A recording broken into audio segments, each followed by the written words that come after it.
Hello, ladies and gentlemen. Thank you very much for joining me today. Hello, welcome. My name's Dean Shaw. I'm a tech champion for the Digital Culture Network here at Arts Council England. I say here, but actually this is my spare room, which is a good enough place to start, as it's always somewhere we can live stream from. So before we get started, I've got some housekeeping I've got to go through. This session is being live streamed. So if you're joining through the app, you can access the great work of Amanda through the CC button, which is located just down here. Okay, so that's that one done. Questions can be done through the Q&A function, which is once again quite close to the closed captions. And this session is being recorded. So don't worry about taking too many notes. We're going to upload it to our YouTube channel, and everything that I go through, every piece of equipment that I speak about, every product and service that I go through, there's going to be a link and a kind of a description in an email that's going to follow after this webinar. So that's that one done. Okay, Saeed will be helping me today. He's going to be taking your questions and send them to me towards the end of the, I was going to say show, but it's not really, it's a webinar. So let's get started. Right, so with that all out of the way, let us go and move on to what we're here for. So getting started with live streaming, presented by me, Dean Shaw. Digital Culture Network is part of the Arts Council England. It's been set up to help sort of develop digital sort of strategies and content creation and all kinds of things, from e-commerce to social media.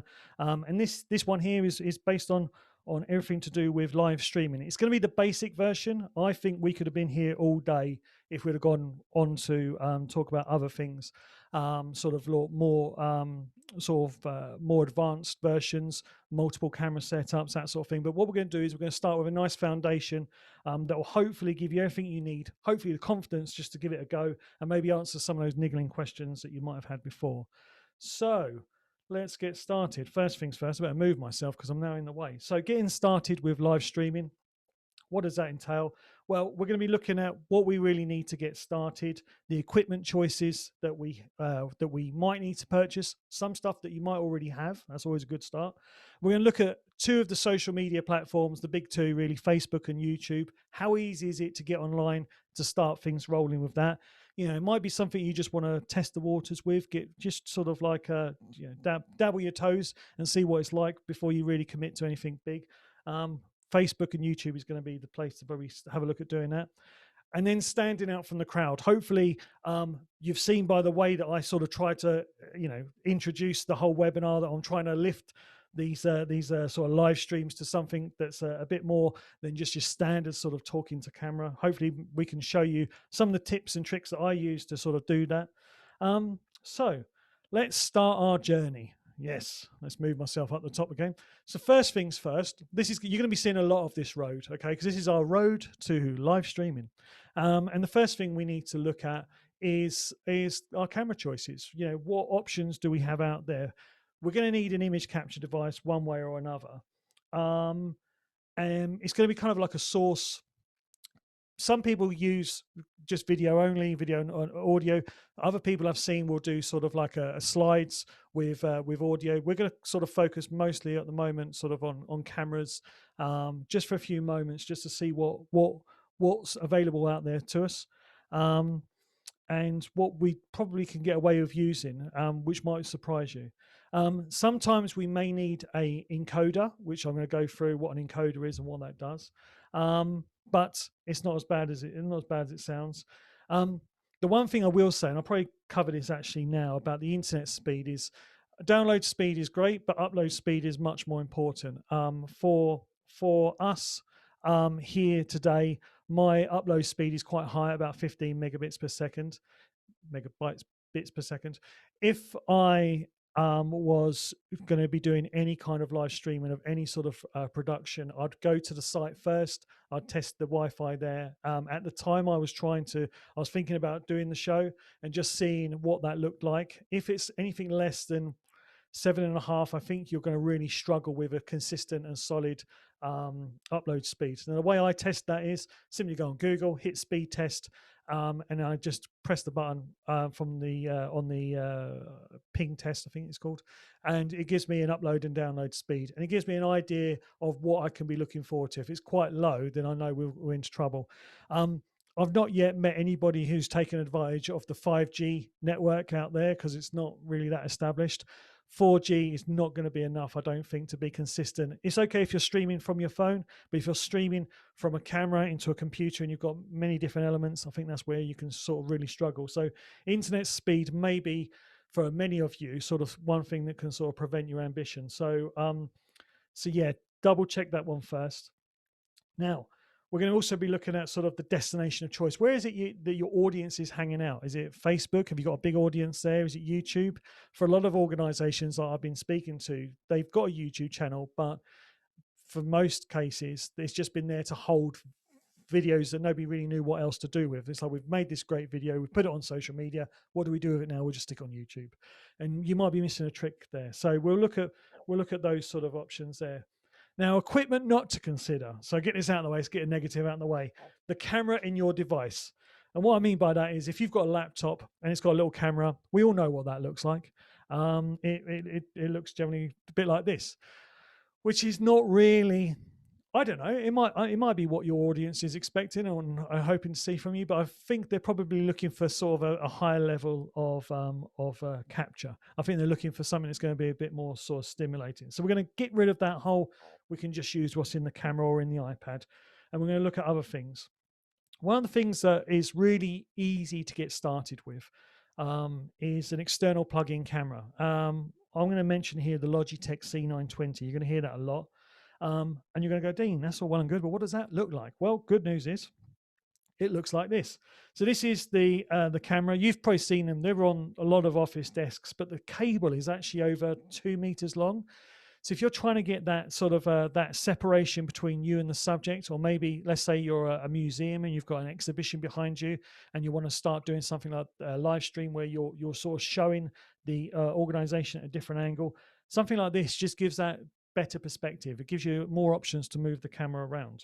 So I would, in the first instance, if you've probably got one of these, give it a go, because whilst the quality is not maybe as good as, say, something like this, which is kind of got a blurry background. This is what we call bokeh. And that, you know, sort of gives you that blurry background. It's better high definition. Whilst it's not quite as good as that, it's not far off it. So yeah, so definitely one to have a look at is that one there. So we've got cameras in our devices. We don't want to be doing that. External plug-in cameras. Now, the Logitech that I mentioned, it's about £100 there or thereabouts. And there are cheaper versions out there. Many different brands are doing these cameras now, from anything from £50 upwards. So it's not a massive investment to get a better setup. Ideal, once again, if you're in a dance studio and you want to move the camera a little bit closer, but then have the laptop or the desktop a bit further back, maybe somebody monitoring the performance of your live stream whilst the camera is front and center and capturing all of the good work that you're doing. But if we want to move it up a little bit higher, give that sort of better quality looking image, then a DSLR camera or a dedicated video camera is the way to go. And these don't have to be too expensive. But what you get with these cameras are, let's just cross that out actually. So no devices. Okay, don't use the camera in your device, the device in your camera, the camera in your device. So the DSLR video camera solution. Okay, this is my setup here. So I filmed this a little while ago. So this is a camera that I've had for about 7 years. And when I was doing a lot of fashion photography, it was the one I used to do all the photo shoots, and it's traveled the world with me. Really, really robust. And I can't see a reason why it wouldn't go on for another 7 years. It's got autofocus. It does 4K if necessary, but it's got a lovely, lovely image. And it gives you this whole sort of blurry background. It gives you the ability to work well with other lights. But best of all, you can plug in a HDMI lead like this one here. Now, what that does is that HDMI lead can then go straight into your computer, and it will transfer the signal, the beautiful image you're getting, straight into your computer, and you can use that to stream. It also has the ability to have another audio source as well, and audio is really important, and we're going to get onto that. So this is a 3.5mm input jack from a microphone, so we can plug the microphone directly into the camera. So your computer, your setup, your live stream is getting not only top good quality, almost broadcast quality video, but it's also getting a really nice clean audio as well. So that's a solution that I've been doing, and you can see how big that is. It's not a big footprint. Best of all, I've recently got a plug-in wall adapter, which has enabled the camera to be plugged off of the mains from the home power. So I'm not worried about batteries cutting out after 30-40 minutes. It can literally be running all day. So that's great. Now, a few manufacturers have noticed that during this recent pandemic that they've noticed there's not so many sales for their cameras. People aren't really going out and taking photos. They can't go out, but there are a lot of people doing live streams. So what they've done is a few of them have got together and have written some plugins that you can download from their site. Sony, Canon, and Panasonic all have these plugins that enables many of their cameras to simply stream straight to the internet. The problem with most cameras is that they are really, really heavy on data. So they've got a lot of, it's like a block of ice. If you can imagine a block of ice, we don't need a block of ice. We just need a drip of water. But to get that block of ice, that drip of water, it's got to pass through the computer. And this plugin's enabled that to happen so that it's much more easier for your software to work with it and be streamed around the world to anybody, no matter what their download speed is. I've got a list together. I put a list together, all the kit that I've used, and also some links to those manufacturers. I'm sure there are many more manufacturers out there, but I've got a lot of experience with Sony and Canon and Panasonic, so it's a good idea to sort of check those out, see what cameras fit in within your budget, and go from there. But there are plugins out there.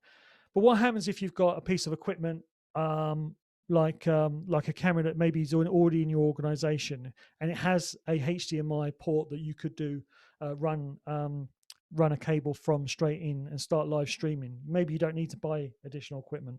Well, this is a Camlink 4K, and basically it looks a lot like a USB thumb drive. In fact, it works very similar. Basically, it plugs into your computer. On the other end, you've got the HDMI port, which your lead will go into. And from there, that little device basically will downsize all of that data, take that big block of ice and turn it into the little drip we need. And it's around about £100 there or thereabouts. I got mine off of Amazon. When the first lockdown happened, there was a massive rush for these, and they went all the way up to £400, and it caused me to buy one of the cheaper options that was £25. The downside was to the £25 one was after about 2 hours, I started to smell smoke. So I can't really recommend that one, but the Camlink 4K I can recommend. So there we are. There's the camera. There's the Camlink, and it plugs into, I've got to have another adapter. I've got a new MacBook Pro, and it's got no ports other than USB-C, so I have to get this USB adapter. But as soon as I plug it in, you'll see the Bulldog appears on the screen, and you get that lovely shallow depth of field. And it's so much more easier for you to start to sort of tell stories through that shallow depth of field. You could have, maybe if you was doing that sort of like a play or something like that, you could have a shallow depth of field and the person doing like a monologue straight to camera, and then somebody come in behind them who was previously out of focus. You can really start to sort of imagine how you can shape and tell stories. So for me, focus and the depth of field is a really important tool, and you can only really get that when you're using something like a DSLR. So back to our little roadmap. Okay, so obviously cameras. We've looked at cameras. We know that there are cameras in our devices which aren't really going to do a very good job. We know that the DSLR option is a good option, particularly if we've got one out there already. A camera that we can sort of retrofit with something inexpensive like a Camlink 4K. What you'd need there is a Camlink 4K and a HDMI lead, and the rest is taken care of by whatever device you put it into, whether it's a laptop or a PC. But really importantly, sound is just as important, said a fella called Mike. And what I mean by that is if you look at this microphone here, this is a Rode pod mic. I've only had it a week and a half. And what the great thing about this is it kind of cancels out a lot of the background noise. So right now, I should imagine that A Place in the Sun is on, or Escape to the Chateau, or one of these other programs. But you can't hear that. That's wonderful. So all you can hear is me. Maybe you're wanting to watch A Place in the Sun, or Homes Under the Hammer, whatever it is that the spouse is watching. You can't hear that, and that's great for cancelling that sort of noise out. But it's not going to be ideal if you're in a dance studio and you want to dance around or you want to do a performance, because this arm and this mic is useless if I was to step to the back of the room. So we need to look at something else, something along the lines of this. This here is a shotgun microphone. It's a directional microphone, which means anything that it points at, it picks up. Anything from the side and the behind it, it generally doesn't. But it's a little bit more sensitive than this one here. This one here I have to get really close to. But this, once again, 3.5mm jack, plug straight into the camera or into your computer, and it works quite well. This I've had for, once again, about 7 years, so I've had it quite a long time. It fits on the top of my camera, just on the top in the cold shoe, plug straight in, and wherever I point it, if it's a walk and talk or if it's a piece to camera, if I'm getting like one of those the Vox Pops where you're asking the audience's opinion. So what did you think to the blah, blah, blah? And they go, oh, it's amazing. Whoa. That's what you're going to need. You don't have to put any microphones on people. You just point it at them. And within reason, it kind of picks up a lot of it. What I was doing prior to this was I was mounting this to my, instead of this microphone, I was mounting here, and I was using this for all of my conference calls. The downside was people said that they kept on hearing about Spanish properties and how the prices have gone down and now's the time to buy. And it was kind of affecting the whole thing. So I switched this one out for this, which meant that you can't hear that anymore. But if you're going to be, so that's ideal if you're doing sort of like stationary, nobody's really moving around. But ones if you want to get up and you want to move around, maybe you want the camera to pan around, but you don't want to have like big cables. Well, you could use something like this radio mic. So this is a radio transmitter, and this is a little cable with a microphone on the end, and that clips onto your clothes. If you watch the news, you'll see it all the time on those. And the receiver is here, and there's the transmitter. Once again, I've had these about 7 years. Once you buy them, you don't really need to sort of buy them again. And through progress, they've got become much smaller, so they're not like sort of house bricks they are here. These ones run on AA batteries, but the new ones are lithium, so they can just be recharged quite easily.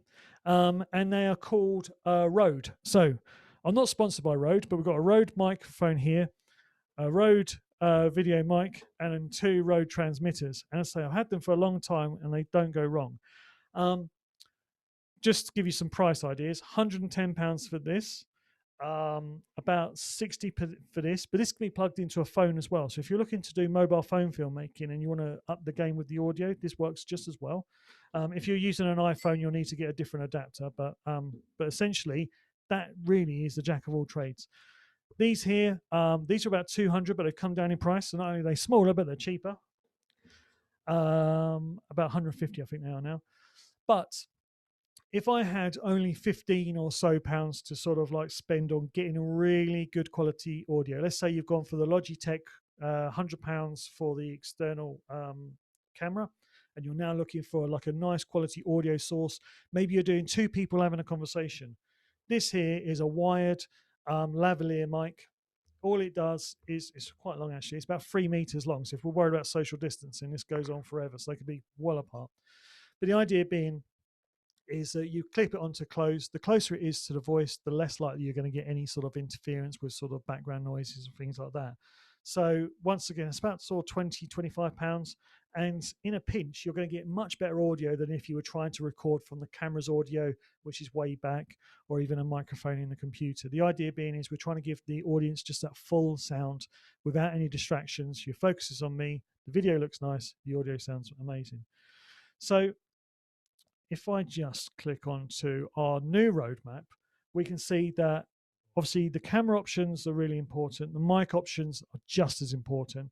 And what we now need to do is to start thinking about where is our Where is our video going to end up? What are we going to be doing with it? Where is our audience hang out? Is it Facebook? Is it YouTube? So we've got to look at going live and how exciting that can be. Now, I don't know if you've ever watched Inception, but Inception, the film by Christopher Nolan, great film. It was a dream within a dream within a dream. What we're going to try to do is something quite similar, ladies and gentlemen.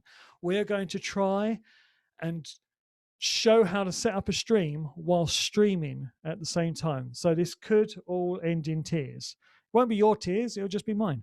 So let me have a go at doing this. Okay, so first things first, let's share the screen. So we're going to start off with Facebook actually, and this is my Facebook. So here we are. Now, for many of us, when things are really complicated, typically we don't try and do them very often. We're like, oh, I'm not doing that again. It was an absolute nightmare.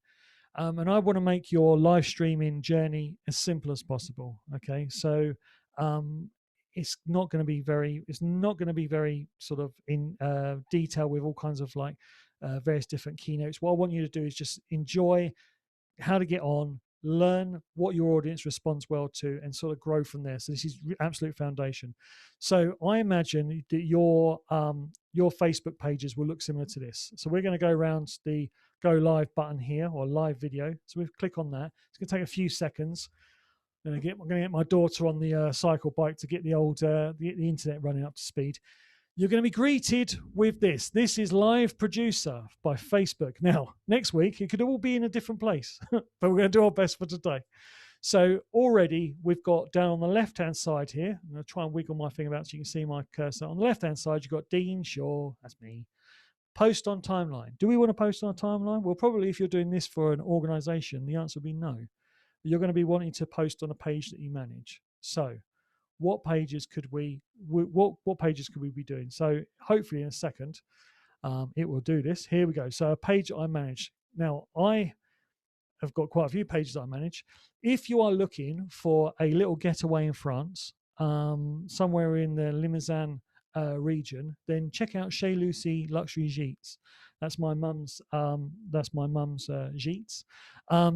If Dean Director, that was when I was doing freelance work. We're going to go with Epic, because Epic was a film production company that I had when I was living back in Spain, and it's been unloved for many years. So hopefully nobody's going to suddenly jump on there and wonder what I'm doing. So I'm going to click on that. You'd click on your organization, whether it's a museum, a gallery, a library, or whatever. And then it comes up with this here. So already it's going to be going to Epic. Okay, we've got to give it a title. So, hello. Mr. Trick there, it's me. There you go. So what we're looking at here, so if I scroll up, this is what Facebook is seeing as its feed. And you might be going, oh, that's not my camera angle. But if we go back down, it gives us 3 options to get started. Use stream key, and we're going to come to that a bit later in the show. Use camera, use paired encoder. Ignore the paired encoder. Once again, that's taking it to a level that we're not going to be able to cover in today's webinar. So use camera, that's what we want to be doing. What cameras does it recognize in the setup? Well, if I do the drop down menu, we've got camera and Blackmagic Design. I know what my camera's called, and it's not called camera, it's actually called Blackmagic Design. So I'm going to click on that, and when I scroll to the top, there's loads of us. There's loads of me. There's me up there and there's me over there. So as you can see, we know full well that Facebook has now recognized that this is the video, and we are good to go. Okay, so are we ready to go live now? Well, we could do, I suppose. We could go live now. It's not giving me the option because I've got to put in a little description. So more stuff. Okay, so more stuff, and now we're ready to go live. We could hit go live, and then within a few seconds, it'll give you a little bit of a countdown, and your audience, all the people that follow you on your organization, in my case, Epic, they go, oh, Dean's gone live. I thought he was dead. Oh, no, there he is, look. So you could do that, or you could go, actually, no, I'm not really ready. Let's schedule it. So if you go up to the top left-hand corner, you can schedule a video. So let's schedule it, okay? So we've got an options. We can announce our post and then decide when we're going to go. Now, it gives you the ability to go up to 1 week in advance, okay? So it won't go any further than that, and probably for the best, because I'd forget. But let's go on Monday, February the 1st, which is the wife's birthday. So instead of her getting that Princess Diana ring that she wants from Swarovski, we're actually just going to give her a webinar. She'll love it. So let's do lunchtime, about 1 o'clock, and we are good to go. Now, if you go over and look at the middle of the screen, you see Stacey Solomon there. Hi, Stacey. Stacey and I, well, more Stacey, I was sort of producing it, but we produced a advert for Look Again way back when it was in Spain, and that was from there. I'll see if I can find it later for you. So this is what it's going to give you is an example of a post that's going to be announced. So it's going to say we're going live. It's going to be blah, blah, blah. If I'd wrote anything more than more stuff, it would have told people what they can expect. So it might be a groundbreaking announcement. It might be whatever you want to put in there. You know, sell the sizzle, not the sausage. Make your announcement as big and as bold as you can make it. You know, incredible dance moves planned, unique signing of a blah blah blah book, unbelievable artifact found in the understairs cupboard. You know, whatever it is that you want to sort of get that people's attention, as long as you're not sort of misleading them, do so. Now, the great thing about Facebook is that it will give you a preview up to 20 minutes prior to your stream going live. So if you want to check your lights, if I'm just going to move over the side here. So I made the background wall pink by putting something on there. I've got the lamp on there. I've got those in there. So I've tried to dress the set. Okay, I've made sure my microphone's fine. I've got a little light here to sort of give me a soft glow so it doesn't look so garish. Took me 20 minutes to set that up, and it gave me a nice preview of what that's going to look like. You can have the same. So it's not just hitting live and just going, oh God, it's all over the place. The camera's on the wonk, whatever. So yeah, bear in mind that you've got that ability. However, if you don't go live for 10 minutes, after that 10-minute deadline has passed, simply your live stream will no longer exist and you'll have to start again. So that is one of the key things to Facebook. They make it incredibly easy to get on there. And it all boils down then back to, well, that's the delivery method. How do we concentrate on getting that camera and that microphone and our storytelling, and how do we get that content shaped? So that's quite important. Right, now I'm going to flick over to YouTube, okay, and I'm going to have to move myself because I'm in the wrong place. No, there we are. So there we go. So I'm going to stop sharing for a second and just switch this around. We love it. Right, because I'm a bit worried that there we go. Right, so I'm just going to move myself down. Now, in the top right-hand corner, you've got, this is the Digital Culture Network's YouTube channel. Sorry, not Facebook, YouTube. And over in the top right-hand corner, you've got the bell, the square, and you've got this little camera thing with the plus in it. That there, if we click on it, it's upload video, which we're probably all very used to, or go live. Let's hit go live. We hit go live, and it takes a few seconds. Pedal faster. Right, so here it's a little bit easier because instead of us going to find it, you know, like Mark Zuckerberg wanted to, we're actually being prompted with all of the things we need. So we need to create a title before we can go any further. So, do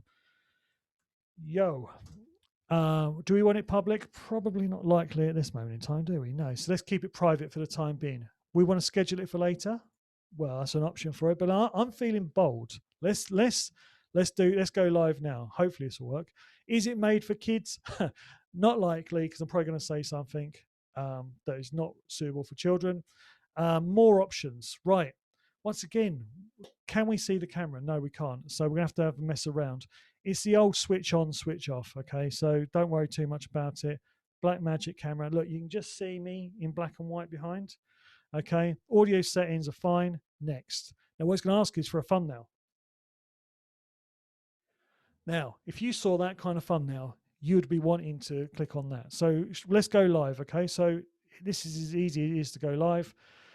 So when it goes live, and we just do a whole, hi everyone, welcome to today's show. Well, thank you for joining us on YouTube. My name's Dean Shaw, and this is the Digital Culture Network's, whatever it is. In the top, just there, you can see live. Oh, there we are live. We've been live for 12 seconds. There you can see how many people are on the stream at the moment. As soon as somebody turns up, we will have to go because I haven't got the mental. Oh, can you believe that? I haven't got the mental capacity to have 2 streams running at the same time. Thumbs up. Thankfully, there's no thumbs down.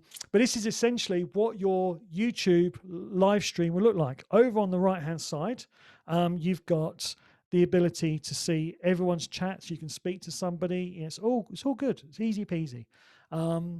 And it's just such an easy setup to get going. So very good. We're going to end it now. We're going to say goodbye to that one person who's joined us. Thank you very much. Goodbye. Why aren't you on the webinar on Zoom with the other 237 people? So let's end that. Are you sure you want to end it? Yes. Okay, right. So now what we want to do is we've actually got the ability to smooth over some of those rough edges that I had. And in the editor, you remember that beginning where we weren't quite sure when it started? It gave us a kind of go live, and there was a bit of a sort of like a bit of a naff beginning in my mind. Well, let's see if we can play it back. This might not work because we're kind of, it's a bit slow. Okay, well, once it's processed, we're asking it to do an awful lot at the moment. So between the two of us, so play, please play. We're going to play. Well, what you can do from here, when you're not streaming to everyone else, you can actually trim off the beginning part. So for a lot of us, when we're doing a live stream, there's that whole awkward bit where you might be sort of not quite sure if you're live, and you look to somebody, are we live? We're live? We're live? We're live? We're live? And you go, hi. And it's that, you want to get rid of that. So we can do that by lobbing off that. So the only people that would have seen that rough and ready beginning were the people who joined at that very moment in time, which might be 5, it might be 10, it might be 10,000. But it means that in the future, we can make ourselves look fantastic. No, it's not going to do it. I think it's too busy processing. But if I scroll forward, there you go. Hi, everyone. Welcome to today's show. There you go. So you can see that I started saying hi about there. So if we go to trim and we go, you can see about there. And if I move my playhead back, so there you go, look, just about there. And if we press play now, play. Hi everyone, welcome to today's show. Well, thank you for joining us on YouTube. My name's Dean Shaw. Perfect. Well, kind of perfect. And then you can simply sort of preview it, select it, upload it, job done. It's there archived for future references. So if you have to bring, if people do miss it the first time round, you know, you want to do it on Friday at 7 o'clock, people are working, people will do whatever, then they've got the ability to come back. And best of all, you've got the ability to trim off the edges. You can also do it at the other end. So if it goes on forever and a day and you think, oh God, we really should have ended after 2 hours, you can then sort of move that along and sort of make it all good. So just move that back and we'll see what it looks like. Hi everyone, welcome to today's show. Well, thank you for joining us on YouTube. My name's Dean Shaw, and this is the digital content. Digital culture. There you are. Save as new, job done. So in the top, there we are. I'll shut myself up now. So there we are. We've saved it as new. It's going to be there sitting on our content channel. If we go back, save as new, save as new. So we've got a nice copy of that, and then we can go to video. No, don't do this. Go back. Thank you very much. It's not going to let me go back. Okay, it might let me go back. Right, so here we've got 2 copies of Yo, which we can rename and do whatever we need to. We can change it, put our description in there, put our new thumbnail in there, do all the bits and pieces, put our keywords in there, and then it is all good to go. So in that sense, very, very well put together. And makes life a little easier, but a bit more professional, let's say, than sort of Facebook. But it might be that Facebook is where your audience hangs out. So I'm going to stop sharing. So we'll get back to some sort of. Glad that bit's over and done with, because that was a bit I was kind of worrying a lot about. So moving on to our next part. So we looked at our social media platforms, Facebook and YouTube, but one of the things that we're using a lot more of is Zoom. A credible alternative, but with some sort of caveats. Let me just move myself down. What I think about Zoom is this is fine for doing these kind of webinars, but if you're going to be doing something like if you're going to be doing something like a live performance where you maybe want to ticket it, maybe you want to charge entry, then sometimes you've got to do this sort of convoluted way of setting up some sort of database where you're then going to be able to give people the login details and so on and so forth, and that can be an absolute mess.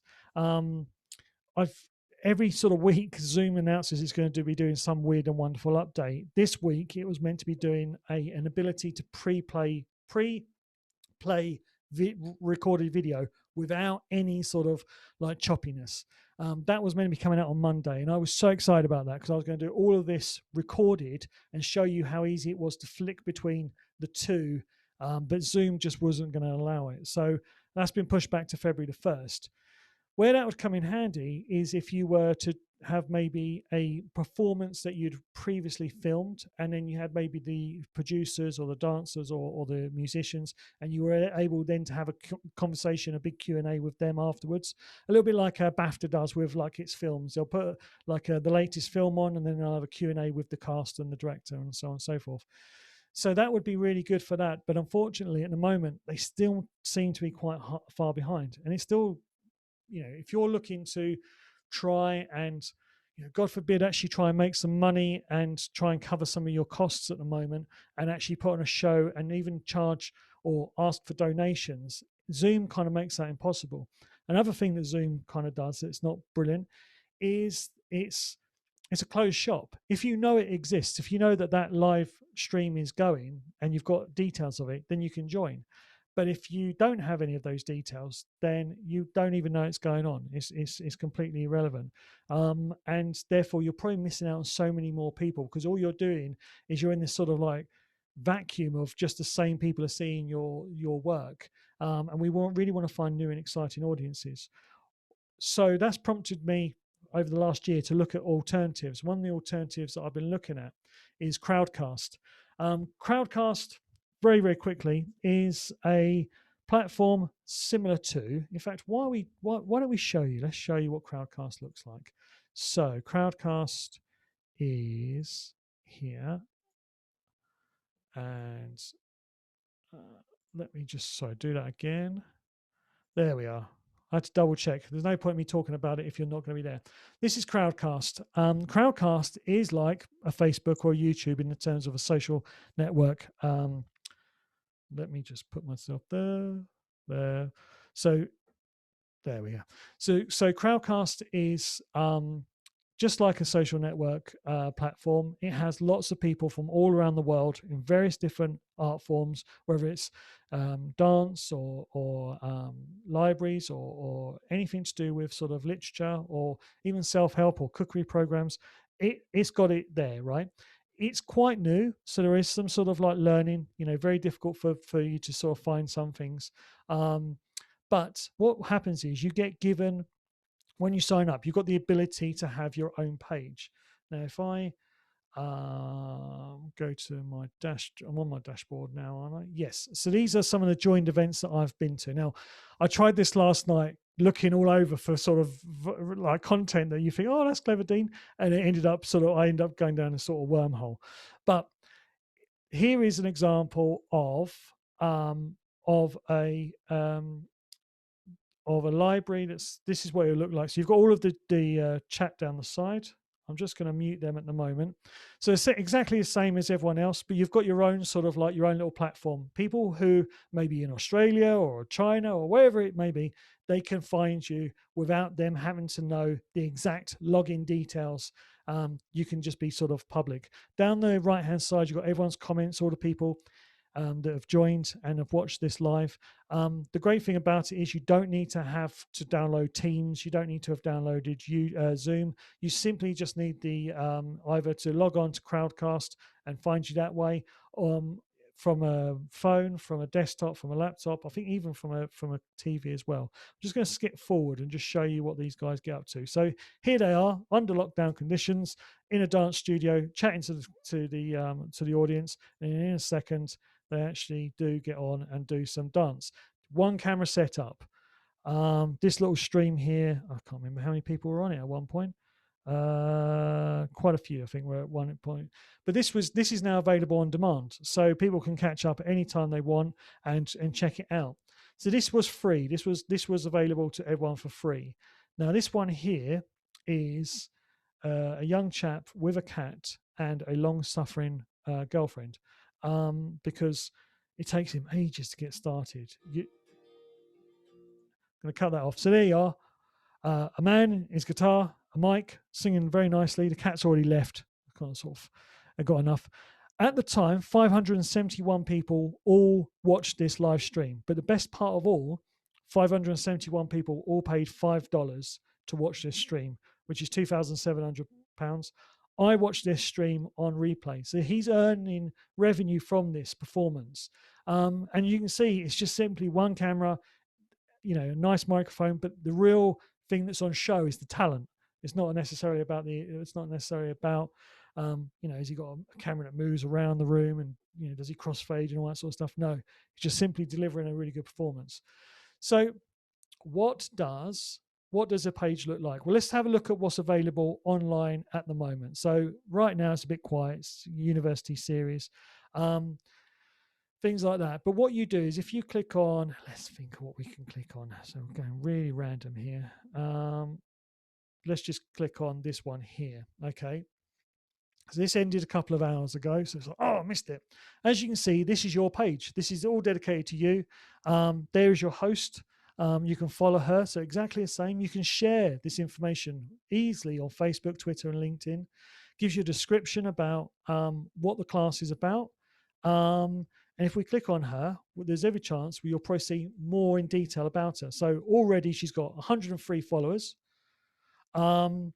She's only had 2 events so far. What's this one here? Recruiter Zone, blah, blah, blah. So you can follow her. You can see what other events she's got if we just click on that there. And she's charging $8 to get in there. So basically, this is how easy it works. Join the class, put your card details in, bish, bash, bosh. And I've just joined what is that? What have I just joined? Break Free Fitness. I don't need that. 60 minutes? I definitely don't need that. So as you can see, that's how easy it is to potentially monetize your stream. Can you do that on Facebook?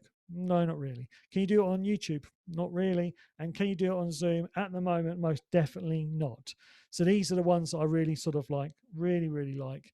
And I've seen organizations like the Bristol Festival of Ideas, who couldn't do their Festival of Ideas because of lockdown. They were forced to consider options. I suggested this back in, I think, May or sometime. They put it to good use. They had 16 or so events. It was free at the time. They just wanted to get their message out there. They had 2,500 people join up who were more than happy to give over their email address so that they could be remarketed later. That's great. You don't necessarily get that with YouTube.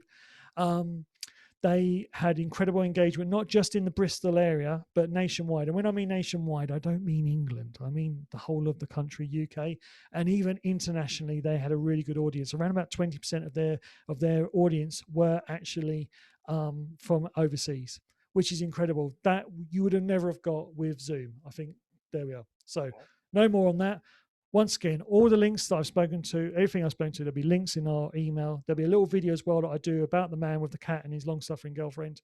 And you can see for yourself just how easy it was for him to put together a really nice, engaging performance with his real loyal supporters who are more than happy to pay $5 just to support him. So really, really good. Right. Where are we up to now? Even I don't know. Okay. We're now at that stage where we're getting to the special sauce section, but I'm very mindful that I've been chatting for quite some time. So who would like to take a 5-minute break? What we're going to be doing when we come back, 3 participants raise their hands. Is that a yes? I guess so. Right. Okay.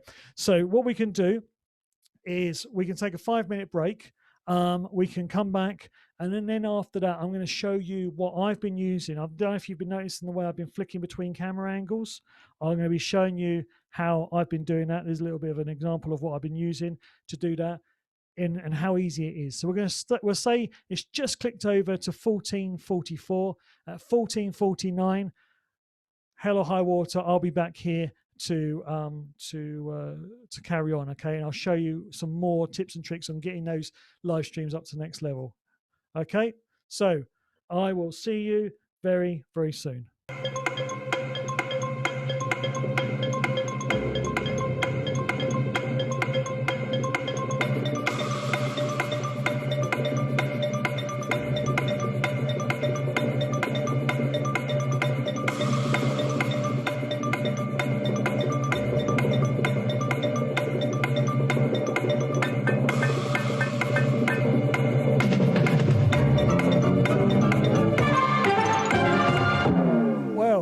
Are we back? Are we all back? I hope so. I thought I'll just let you know that I was able to create this in that short period of time. There you go. See? And my wife says I'm not able to multitask. Anyway, so really conscious of time. Thank you so much for everyone sticking around and coming back. Let us sort of move on to something which can be quite described as a bit of a pain in the backside to learn. But once we get there, it's really quite nice to sort of master it, if you like. So we're going to be looking at software solutions that enables you to do all of the things like put your name, put additional music in there, to do all the kind of things that you see broadcast television do. And there's a few examples out there that I'm going to just really touch on quite quickly. I'm going to say this now. The way that the Digital Culture Network is set up means that all of you are entitled, for as long as you want, to have one-to-ones with me. So if your specific needs aren't covered in this, but you think, oh, I need that answered or whatever, please contact us. The details will be at the end on how to do that. We will be able to set up a one-to-one, and I'll work with you and your resources exactly with what you've got and what you want to achieve. So don't worry too much about the finer details. We're going to cover OBS just in a second. The one I really love, but it's only for Mac only at the moment, is Ecamm Live, and then StreamYard. And then there's a new one that's just come out called which I'll give you a link to later on. But let us go back to sharing screens. Okay, so let's go back to this one here. Share screen. Right, so share screen. Desktop. Desktops. This is my desktop, and I'm going to go to something called OBS, which will take a few seconds to start up. I'm just going to stop this and double check that you're looking at the same screen I am. Yes. Okay, so here is OBS. Now, OBS is effectively a TV studio. It's digital. It's free. It's free to download, but like everything, you pay for what you get. And sometimes it can be very difficult to get your head around certain things. But I'm going to show you just top line how you can download this and get to play around with it. Now, at the moment, the screen is blank. You cannot see anything. That's intentional. We haven't selected a source for our video yet. Now, down in the bottom here, you've got sources. Now, it would be so much easier if it just recognized the fact that you've got a camera, it's working. Why have you not picked it up? But we have to tell it what we're looking for. So we've got video capture device. We're going to click on that, and then we're going to click on it again. And then we're going to go to the drop-down menu, and we're going to choose Blackmagic Design, which is what we're using here. And then lo and behold, there I am. Now I'm going to change the resolution so it's full screen. So there you are. So this is me. Okay. Now remember when we were looking at Facebook, we had two options. We actually have three options, but two options. We had one called Stream Key, and we had one called Use Camera, and we had one called Encoder. Now, this is where you'd use your stream key. Now, your stream key is essentially just a coordinates, an address for your computer here to know where to send the video signal to whatever destination. And we're going to get to that in just a second. So we're just going to add, the microphone is already here, but just ignore that. Let's just pretend that we're going to add a microphone. So add audio input capture. And we're going to go down and we go Blackmagic Design, which is this system I'm using here, and you can see the green line going across, so I know that it's picking up my audio. Now, if I want to add my name or somebody else's name, I'm thinking, oh, right, I've got text, so we can add text. So let's just put Dean to make life easier for us. Okay, and then we've got so put Dean, sure, way too big. And we might not really like that font, so we're going to change it up a bit. Let's make ourselves a little bit smaller so we can actually see what the font looks like. Yeah, and you can change it to whatever you want. We're just going to go for, in the interest of time, that one there. And it's good to go. And we're over there, and we can drag it wherever we want. So we can put it there.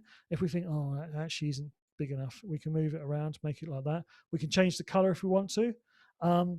It's quite good, but it could be better. It could be a lot better. When you want to switch off and switch on, you click on the I button and switch on. So if you had two people sitting there and one of them was Dean Shaw and the other one was somebody else, you could put it on Dean Shaw, tech champion for the Digital Culture Network, and it gives you that whole sort of new level of production ability. If we had more cameras, we could have more sources, and then you just simply flick between the two camera sources. Unfortunately, we've only got one set up at the moment using this method. Now, when you want to go, when we go to settings down the bottom corner, I don't know why I'm pointing because you're not going to see it, but if you go to settings and we go to stream, you'll see it gives you the option of where you want it to go. So you can either go to Twitch if you want to be a Twitch gamer. If you want to be a YouTube, you got the two YouTube versions, beta, depending on which one you use, more familiar with, you can choose. We're on Facebook Live stream. So we click on that one and it auto detects, oh no, wrong button. Ding, ding, ding. So there you go. So already now automatically that stream key there, we don't want that. We want to go back to our let's stop sharing. We want to go back to YouTube, Facebook, and we want to look at that stream key. There's that stream key there, see? So we copy that, and that is our destination. So then we're going to stop sharing again, go back to OBS. Sorry about this. So then there you are back onto your OBS settings, and you can put in your stream key. Okay. And then that will, in theory, mean that we are now ready to go. Okay. Now what it's done is it's closed my window because it won't let me stream within a stream. So that's fine. We're going to exit out of that, and I'm going to turn to this on my desk here. Right. What I'm using here. Oh, there's my coffee. Hold on. What I'm zoom back there. There we are. Right. What I'm using here is a actual hardware device called it's a mixing desk, effectively. This is from a company called Blackmagic. Everything I've mentioned today, for some bizarre reason, is made in Australia. I don't know why. They're not paying me. I've never been to Australia, but all of the good products I'm mentioning seem to be made in Australia. And what this enables me to do is by simply pressing a button like this, it fades in. Now imagine if you had more than one camera. You could easily get maybe one or two cameras that are fairly decent quality using a HDMI lead. You don't need a converter because this does it for you, and you just simply press the button. But you think, okay, Dean, I don't really like the mix. I want a bit of a more harsh cut, boosh, fantastic like that. If you want to put a little box up in the top hand corner, this is what it is. Now, this here is I think it's about £270. Really easily portable. It could go with you anywhere, and I think this would make your life so much easier in terms of, certainly if you're doing product shots like this. I'm using a camera which is too far away on hindsight to zoom in. So if I zoom out, hold on, zoom out, hold on, there we go. Okay, so this here is my setup. Okay, so we've got a laptop which is plugged into this. So if I click on number 2 button, you'll see that. If I click on number 3 button, you'll see that that's wired up for this camera here. Hello. But if I click on this one here, this is the main camera. For lighting wise, I've got this light here because, you know, daylight goes in and out all the time. And round about behind me, I've got this little lamp here that's throwing a bit of color onto the back wall, which is giving us that sort of distance in between us. Wired up some other lights as well. I'm not saying you have to do this for everything, but it just gives you options where you can simply cut between loads of different things. The arm is so I can reach it. And that's pretty much the sort of secret sauce. You can do it using these software inputs, but where possible, if you want to just sort of have that physical tactile press the button and it works, this is another good option for it. I realize we are so close to running out of time. So what I want to do is open this up to any questions, and I appreciate we're going to go over time, and if I'm more than happy to stay to answer as many questions as possible. So yes, I didn't even had a slide prepared for it. But yes, we are ready for questions. So if it's time for questions, please chuck them my way. Thank you, Dean. Hello, everyone. Saeed here. This is Saeed, by the way. Hello. We've been chatting and stuff in chat, as you do in chat. Okay, so we do have quite a lot of questions to get through. So in no particular order, should we just go for it? Yep. Cool. Awesome. Okay, so let's start from the top of the ones in Zoom. So what's your advice for live streaming to schools who may use multiple formats depending on the IT policy? For example, only Teams, no Zoom, no Facebook, only Zoom, etc. So on and so forth. Yeah, we've had quite a few organisations like museums who have had to sort of look at how they do it to schools. Schools at the moment seem to be using a lot of Teams. That seems to be my personal experience with my daughter, and also with the two organisations I'm thinking of in particular. They've had to sort of like make their live streams to Teams, but everything kind of works most of the same. The difference being is it's sort of a closed loop, and therefore nobody else who hasn't got an invitation or permission to be there can be in there. So out of Zoom and Teams, I think more schools are comfortable with Teams at the moment. That seems to be where their IT department is steering them. Well, okay, next up we've got what microphones would you use for podcasting as a beginner? Right. If you're doing one podcast and it's just yourself, I always feel like Martin Lewis when he's giving out his financial advice on this one. But he's like, "Oh, you want to do it like this, right?" So if you're using one person and you never intend to do anyone else, you can get yourself a nice USB microphone, something like the Blue Yeti's pretty good. I've got one of those. My daughter's borrowing it. But once you start introducing two people, say you're having a conversation, due to the USB protocols, it can't determine who's the more important, so therefore it might silence one over the other, and therefore you don't get a full conversation. So in those cases you need something like the Rode Pod mic, which you'll then need an additional box. The great thing is I thought about this because I've been dealing with so many organizations. I've put together a list of all the kit that I would do for podcasts, and I can put that out there.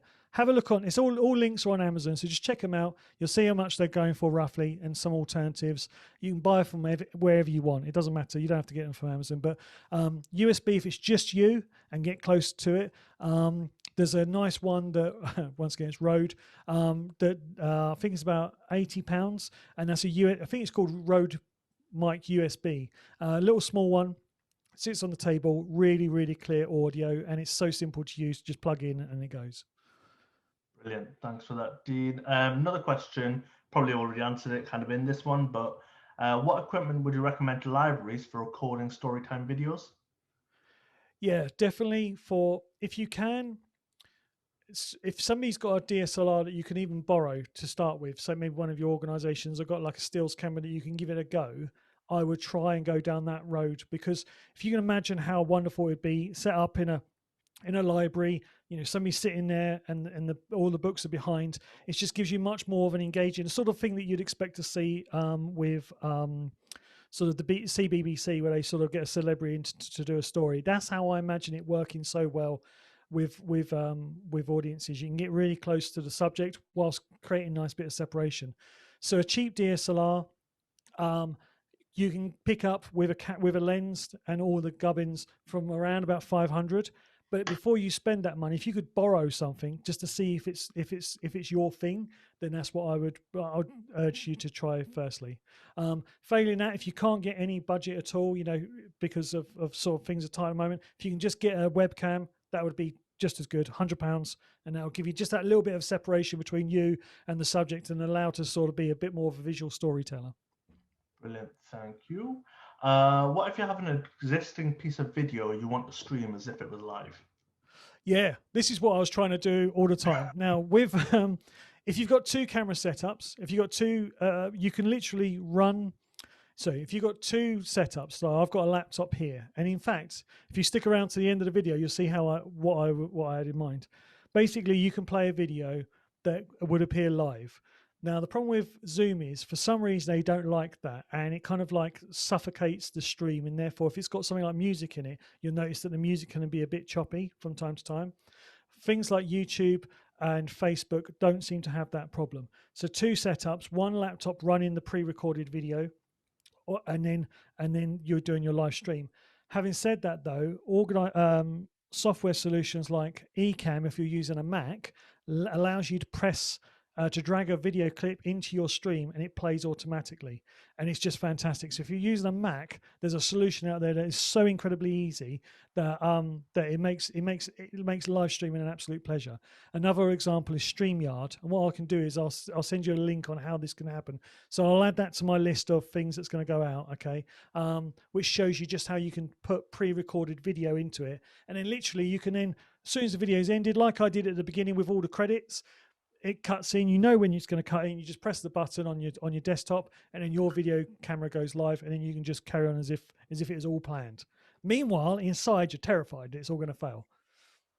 Amazing. You're sure you weren't terrified, so it's all No, I good. was really.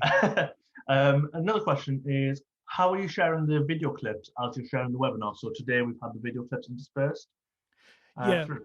Basically, that is in my PowerPoint presentation. They are literally slides. So as I click on the slide, the video starts, and then obviously I know, because I've edited it, roughly how long the video is. So the bit where I show the camera, and then I cut back to myself, and then I cut back to the camera, and it's the back of the camera where the leads are going in. That was because there's a dodgy bit of video in the middle there where I didn't edit it properly, and it kind of, the camera goes a bit wobbly, and I'm thinking, if I'm going to be a tech champion, that can't happen. So there's bits where once you get the timings known, it's like any kind of sort of dance or performance, you know exactly when to cut in and cut out. And I just have all of these stacked up so that a slide might be just an animation of graphics, and then the next one is a video, and then I can either talk about it or whatever. So it, more so than not, practice makes perfect. It really does. I've probably practiced this about 20 times. I'm not exaggerating. So. Okay, thank you. So next question is, can you clarify the difference between, for example, a Canon app for reducing data and a Camlink device for reducing data? Yeah, the one is a software plugin, which basically is the downloadable one, and I'm sure they charge. I can't remember how much each of them charge, but it's like 20s and 30s and 50s. So one is basically a software plugin that you will download, and then you basically put it into your computer, into your camera. So you might have to bit of a faff around, but you'll download it to like an SD card, put it in your camera, and then you open the file, and then it automatically sorts it out, and it'll give you an additional option if you want to stream. And what that does is that basically says, we don't need 100% of all that data, we only need 10% of that data, and it sort of does it artificially at source in the camera.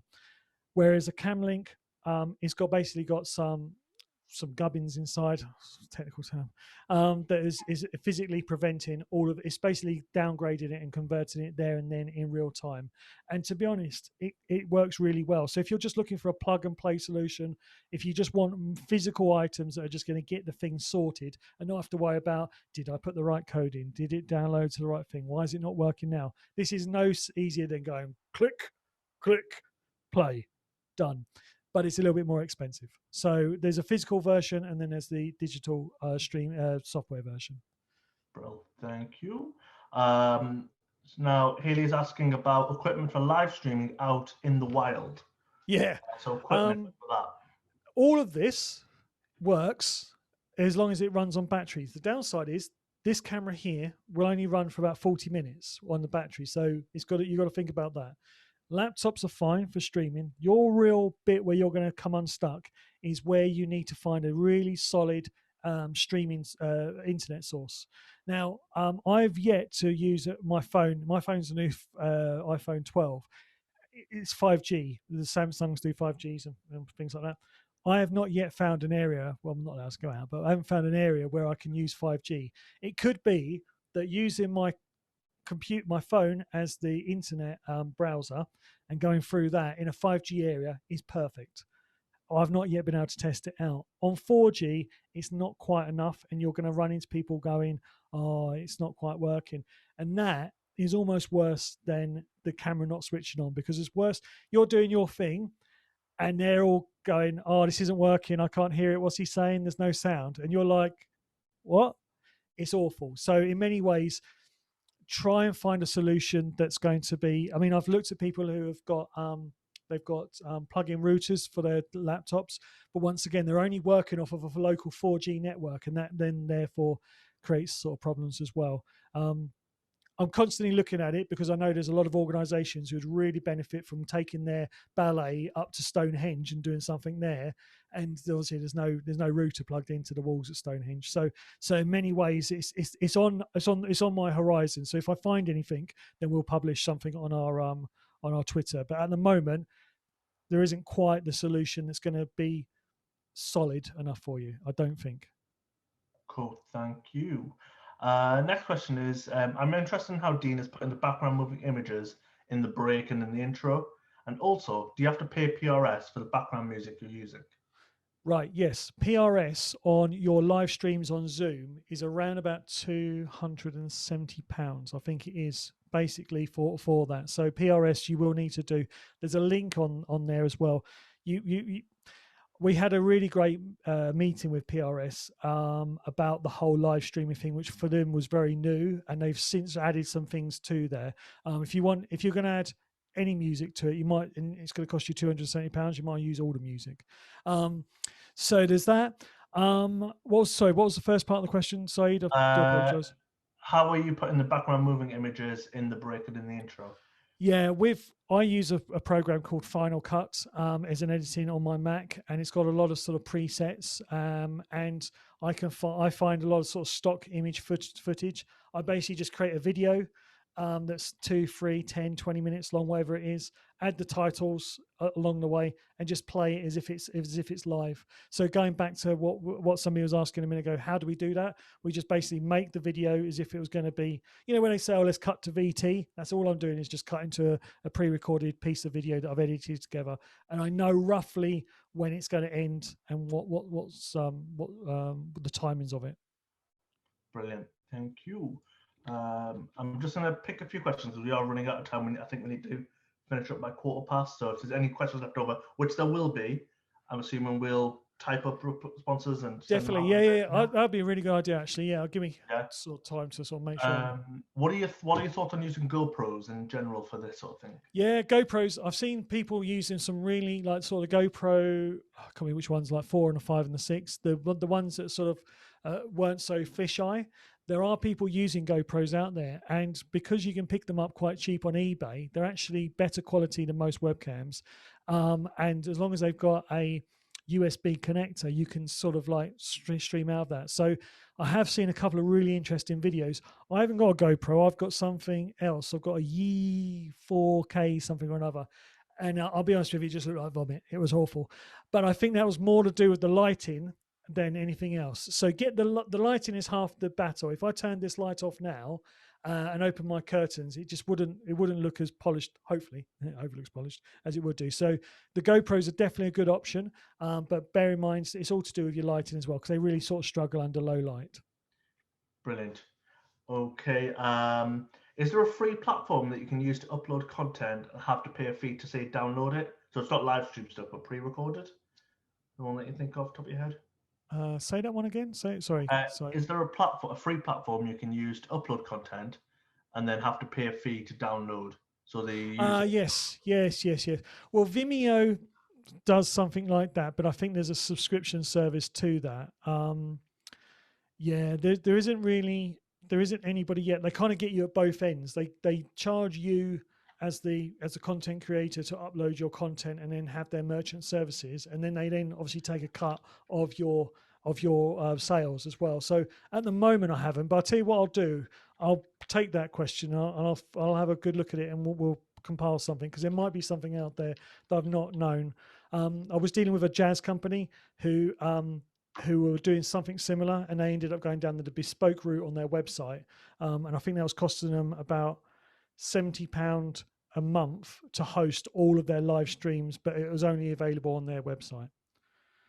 Brilliant. Okay, and I think that's all we've got time for today.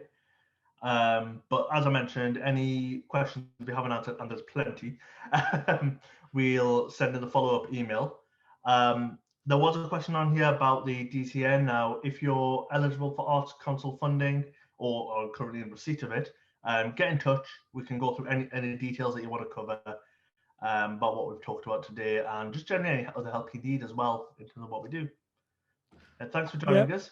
Thank you very much for joining us, everyone. That was fantastic, and you made it so much easier for me. Thank you very much for Amanda for doing the old the captions. I didn't use words like Mississippi or exasperated purposely for you, and thank you everyone for making such nice comments as well. I'm going to play out on something that hopefully will get you all geared up, ready for your live streaming. So thank you very much. All right, take care. Check us out a bit later, and we'll see you soon.